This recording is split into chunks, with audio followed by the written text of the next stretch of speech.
Question orale, the honourable member for Carleton.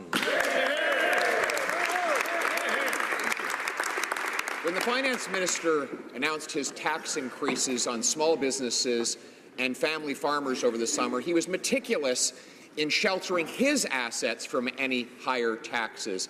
If we only knew what holdings he had, we would know what taxes he will not raise. But we don't know what holdings he has because he's hiding them in a myriad of numbered companies. Will the finance minister tell us what holdings he's hiding in these numbered companies so Canadians can surmise the small list of taxes he will not raise?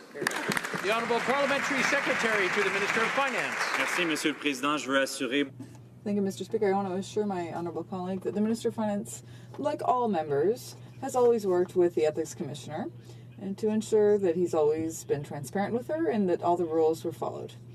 The Minister of Finance has always followed the Commissioner's recommendations, and now he said that he will go even farther to continue the important work that he's doing for Canadians. Well, member for Carleton. Well, we could all have a little bit more confidence in the truth of that statement if the finance minister would just come clean about the holdings he is sheltering in his vast network of numbered companies and trust funds. It took investigative journalists to find out that he was hiding $20 million of holdings in Morneau Chappelle, a financial company that he regulates, and a financial company on which he very carefully avoided imposing any new taxes. Will the finance minister tell Canadians what holdings he's hiding in his numbered companies and trust funds so that they can know that he is acting in their interest and not his own? Yes. The Honourable Parliamentary Secretary. Well, acting in the interests of Canadians was lowering taxes for 9 million Canadians, was lowering taxes for small businesses from 10.5% to 9%, was helping 300,000 kids to be lifted out of poverty with the Canada Child Benefit, was growing this economy at the fastest pace in the G7, something they never were able to achieve. That's working in the interest of Canadians. That's Conservatives playing politics. That's Liberals working for Canadians. The honourable member for Carleton. Well, Mr. Speaker, first of all, they raised taxes on 87% of middle-class Canadians. Secondly, their child poverty claims were declared even by the Canadian press to be a lot of baloney. And thirdly, while they've raised taxes on everybody else, the finance minister was very meticulous in ensuring that none of the tax increases apply to him or Morneau Chappelle.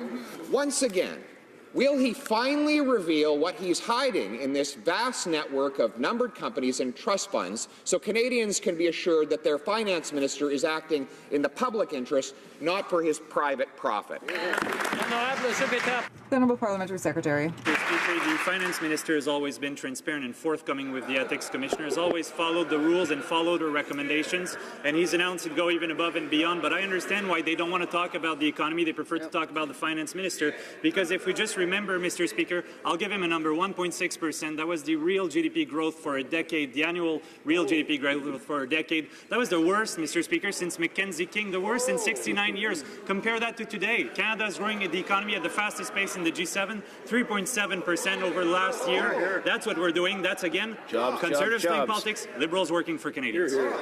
Honourable member for Mégantic-L'Érable. Mr. Speaker, this is just diversion. The Prime Minister, Cabinet Ministers, Parliamentary Secretaries, and the Liberal caucus are the only people who refuse to admit the obvious truth. The Minister of Finance put himself in a conflict of interest. He paid a fine for having hidden his villa in France, and today he's questioning the word of the Ethics Commissioner. Instead of being complicit in this saga about rich people who take the money and run, Mr. Speaker, can someone in this government stand up to ask the Minister of Finance to reveal what he's hiding in his numbered companies? The Honourable Parliamentary Secretary. Thank you, Mr. Speaker. The Minister of Finance has always worked with the Ethics Commissioner. He will continue to do so transparently to ensure that the rules are followed. He's announced that he will go even further, that he will sell off his Morneau Chappelle assets, that he will place the rest of them in a blind trust so that he can continue the important work that he's doing for Canadians and that he's been doing over the last 2 years with an unprecedented growth rate. The Honourable Member for Mégantic-L'Érable. Mr. Speaker, the Minister of Finance has always lived in a world where money can fix any problem. So he thought that he could make this all go away by writing one big check and one small check. Now, the big check was impressive, Mr. Speaker, but it's the small check that is really revealing. It confirms that the Minister of Finance was caught red-handed. So, does the Minister of Finance understand that paying $5 million and $200 doesn't clear him? Canadians deserve more transparency from the Minister of Finance. When will he reveal what he's hiding in his numbered companies? The Honourable Parliamentary Secretary. Mr. Speaker, the institution in charge of preserving the integrity of Parliament and the institution that we respect here is the Ethics Commissioner's Office.